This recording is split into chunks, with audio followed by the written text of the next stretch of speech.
आज हम लोग शुरू करने जा रहे हैं अपना एक नया टॉपिक इस चैप्टर के अंदर। टॉपिक का नाम है major groups of microorganisms. यानी कि इसमें हम लोग बेसिकली ये देखने वाले हैं कि माइक्रो ऑर्गेनिजम्स बेसिकली कितने प्रकार के होते हैं। माइक्रो ऑर्गेनिज्म जैसे आपके सामने वर्ड इस्तेमाल किया जाए, प्रोनाउंस किया जाए, वैसे आप समझ जाइएगा कि उस लिविंग थिंग्स के बारे में बात हो रहा है जो कि पहला बात तो बहुत ही छोटा है और दूसरा बात हम उसको खुले आंखों से नहीं देख सकते। फिर देखने के लिए इस्तेमाल क्या करना पड़ेगा? माइक्रोस्कोप का इस्तेमाल करना पड़ेगा। और दूसरा बात, माइक्रो ऑर्गेनिज्म क्या है? एक लिविंग थिंग है ना। और लिविंग थिंग है तो उसको भी खाना चाहिए, पानी चाहिए, हवा चाहिए, जिस प्रकार से ह्यूमन बींग्स को चाहिए बिल्कुल उसको भी चाहिए। ठीक है, चलिए आगे बढ़ते हैं। फिर लिखा हुआ है microorganisms are classified into 5 major groups. यानी कि माइक्रो ऑर्गेनिज्म को 5 अलग अलग ग्रुप में रखा गया है। इसका मतलब आप ये समझ सकते हैं कि माइक्रो ऑर्गेनिज्म बेसिकली 5 प्रकार के होते हैं। पहला देखिए आप ध्यान से, these groups are bacteria, viruses, protozoa, fungi and अलगे।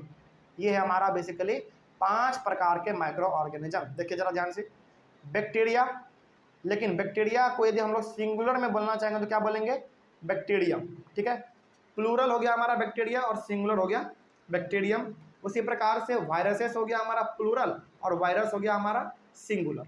ठीक है, उसी प्रकार से प्रोटोजोआ हो गया हमारा प्लूरल और प्रोटोजोन हो गया हमारा सिंगुलर। उसी प्रकार से फंगी हो गया हमारा प्लूरल और फंगस हो गया हमारा सिंगुलर।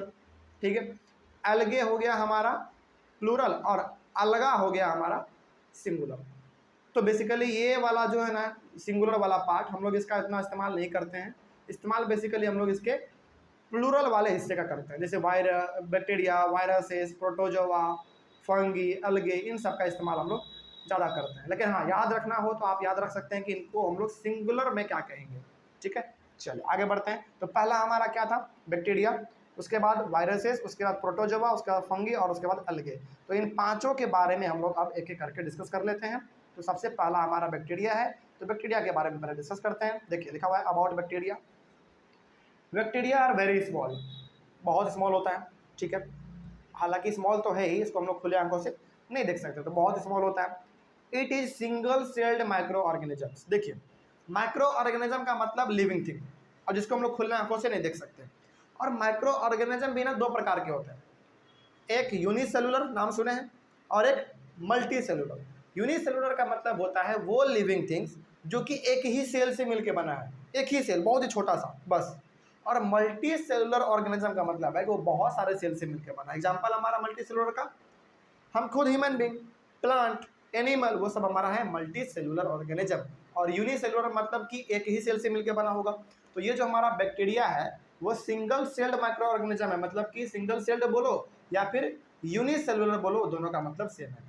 तो आप यहाँ पे अब ये समझ गए कि जो हमारा बैक्टीरिया होता है वो एक ही सेल से मिलकर बना होता है। क्या कोई दिक्कत इसमें?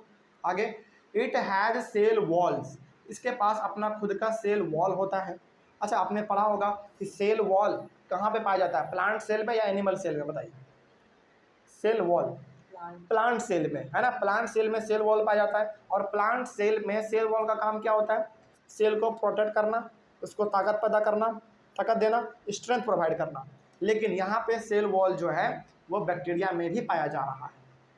ठीक है, आगे बढ़ते हैं। लेकिन ये cell wall plant cell wall नहीं है, ये सेल वॉल का टाइप थोड़ा सा अलग है। समझ में आ रही है? तो ये सेल वॉल का टाइप थोड़ा सा अलग है, लेकिन ये वाला सेल वॉल हमारा बैक्टीरिया में पाया जाएगा। आगे, bacteria are found in large numbers in everywhere, like in air, soil, water, even inside our bodies. सोचो, मतलब बैक्टीरिया जो है ना हमारे चारों तरफ पाया जा रहा है, चाहे वो हमारा हवा हो, मिट्टी हो, पानी हो, यहाँ तक कि हमारे बॉडी के अंदर भी बैक्टीरिया है। तो फिर आपके मन में सवाल आना चाहिए कि सर यदि हमारे बॉडी के अंदर बैक्टीरिया है तो हम लोग बीमार क्यों नहीं पड़ रहे हैं? लेकिन हाँ, हमारे बॉडी के अंदर बैक्टीरिया अभी फिलहाल सही मात्रा में होगा, इसलिए बीमार नहीं पड़ रहे हैं। लेकिन यदि बैक्टीरिया का मात्रा हमारे बॉडी में बढ़ गया तो हमको सर्दी हो जाएगा, बुखार हो जाएगा, खांसी हो जाएगा। ये सब क्यों होता है? बेसिकली इन्हीं सब चीज़ों की वजह से तो होता है ना। आगे बढ़ते हैं फिर। तो हमारे बॉडी में भी बैक्टीरिया है, लेकिन हाँ वो एक फिक्स्ड मात्रा में है, जिसकी वजह से हमको कुछ नहीं हो पा रहा है।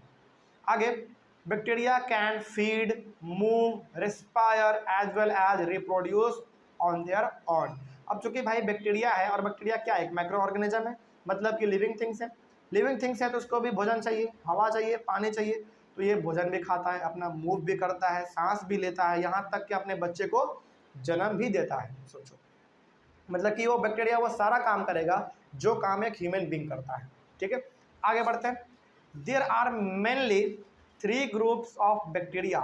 There are mainly 3 groups of bacteria on the basis of their shape, यानी कि शेप के अकॉर्डिंग पे बैक्टीरिया हमारा 3 ग्रुप में बांटा गया है।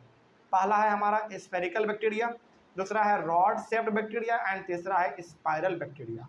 यानी कि उसके शेप के अकॉर्डिंग किस प्रकार का शेप होगा बैक्टीरिया का, शेप के अकॉर्डिंग हमारा बैक्टीरिया 3 प्रकार में बटा हुआ है।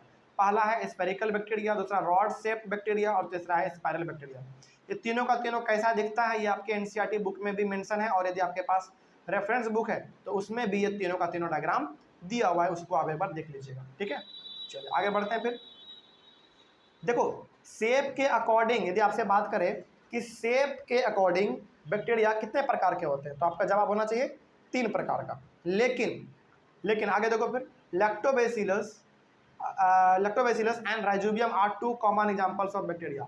लेकिन यदि सिंपली कहे कि बैक्टीरिया कितने प्रकार के होते हैं, शेप के अकॉर्डिंग नहीं, शेप के अकॉर्डिंग कहेगा कि बैक्टीरिया कितने प्रकार के हैं, तो 3 प्रकार के। लेकिन सिंपली आपसे कह दे कि बैक्टीरिया का 2 कॉमन एग्जांपल बताओ, मतलब कि बैक्टीरिया का 2 अलग अलग टाइप बताओ, तो बताना पड़ेगा आपको लैक्टोबैसिलस और राइजोबियम। देखो, सवाल पूछने का तरीका देखो, मतलब क्या है। पहले सबसे यदि आपसे पहले पूछे कि बैक्टीरिया का शेप के अकॉर्डिंग कितने टाइप है बताओ, शेप के अकॉर्डिंग जैसे कह दे तो आप बताइएगा spherical bacteria, rod shaped bacteria और स्पाइरल बैक्टीरिया। लेकिन जब आपसे सिंपली कहे कि बैक्टीरिया का 2 एग्जाम्पल दो, मतलब कि बैक्टीरिया का 2 अलग अलग प्रकार बताओ, 2 अलग अलग डिफरेंट टाइप्स बताओ, तो आप बताइएगा लैक्टोबैसिलस और राइजोबियम। ठीक है, आगे बढ़ते हैं। फिर some of the bacteria are useful and help in making foods like curd, nitrogen fixation and decomposition of waste organic matter। तो कुछ बैक्टीरिया हमारे लिए फ़ायदेमंद है, जैसे हमने आपको बताया था कि दही बनाने में भी बैक्टीरिया का इस्तेमाल होता है।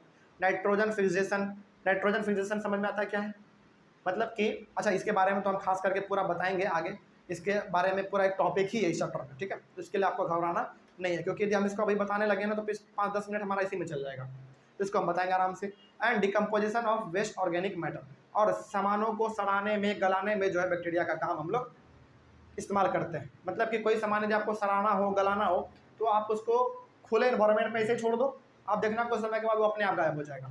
क्यों? क्योंकि उसके ऊपर बैक्टीरिया हमारा जमा हो जाता है और बैक्टीरिया उसको खा के खत्म कर देता है पूरा। आगे बढ़ते हैं। फिर some of the bacteria cause diseases like cholera, typhoid, food poisoning etcetera. लेकिन बैक्टीरिया है भाई, तो फायदेमंद के साथ साथ हानिकारक भी होगा। तो बैक्टीरिया हमारा जो है ना अलग अलग प्रकार का बीमारी भी क्रिएट करता है। तो वो बीमारी कौन कौन सा है? कोलेरा है, टाइफाइड है, फूड पॉइजनिंग है। तो ये कुछ ऐसी बीमारी हैं जो कि बैक्टीरिया की वजह से होता है। ठीक है, अच्छा, फूड पॉइजनिंग कब होता है बताइए तो जरा। फूड पॉइजनिंग तब होता है कब?